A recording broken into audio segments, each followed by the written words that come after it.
Prepare to transform.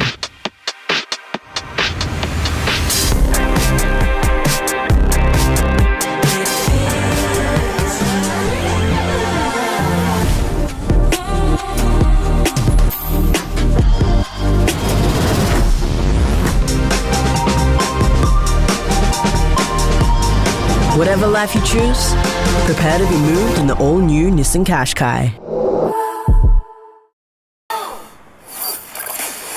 On air, online and on your smart speaker. verdiglue.com.au. Shop anywhere, anytime.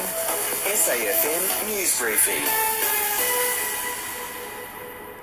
Hi, it's Dan Flake here with the latest. The man accused of the murder of Tasmanian teenager Cheyenne Lee Tatnall's faced court.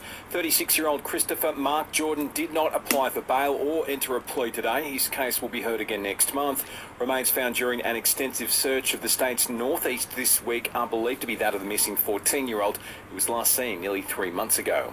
2 have died in a Queensland light aircraft accident. It's believed 2 aircraft collided at Caboolture Airfield north of Brisbane this morning. Superintendent Paul Reddy says a major investigation's underway. It's an incident between 2 planes. There has been a loss of life, which is tragic.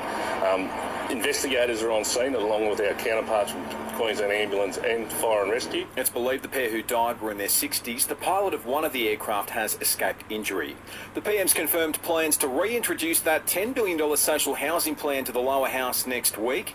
It got blocked in the Senate last time around. If it happens again, it'll provide the trigger needed for a possible double dissolution election. However, Anthony Albanese says the benefits of the bill, should it be passed, are worth the risk. Australia deserves better, and they need to put aside the politics and put aside the posturing and pass this legislation. Briefly, Victoria is outlawing new gas connections to homes from next year. Former US President Donald Trump's facing fresh charges over his handling of classified government documents. And Kylie Minogue's announced a Las Vegas residency starting in November. After this, there is no turning back. You sip the red can, the story ends. You sip the black can, you enter dreamland. And I show you just how good the truth can taste.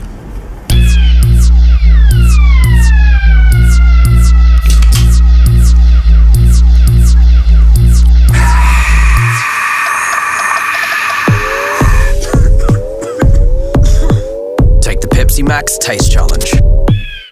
More than 85,000 are expected at the G to see arch rivals Carlton and Collingwood do battle tonight. The Blues will be without Sam Walsh and Jack Silvani, but do regain skipper Patrick Cripps. However, dual All-Australian Lee Montagna says even that won't be enough to topple the ladder leaders. Yeah, I have to go Collingwood. I'd love to see Carlton full strength to make it a bit more of a contest, but I think the Pies will again find a way. And Australia heads into day 2 of the final Ashes test at 1 for 61, trailing England's 283 first innings total. Selling the family home? Miller, Wan and John put you first. This is SAFM weather. 16 with a shower or 2 for the rest of the day across the Limestone coast. Much the same tomorrow, and getting down to 15 degrees on Sunday. For the best sporting podcast from Australia and around the world, lift your game with Listener. Download the app now and search sport to listen.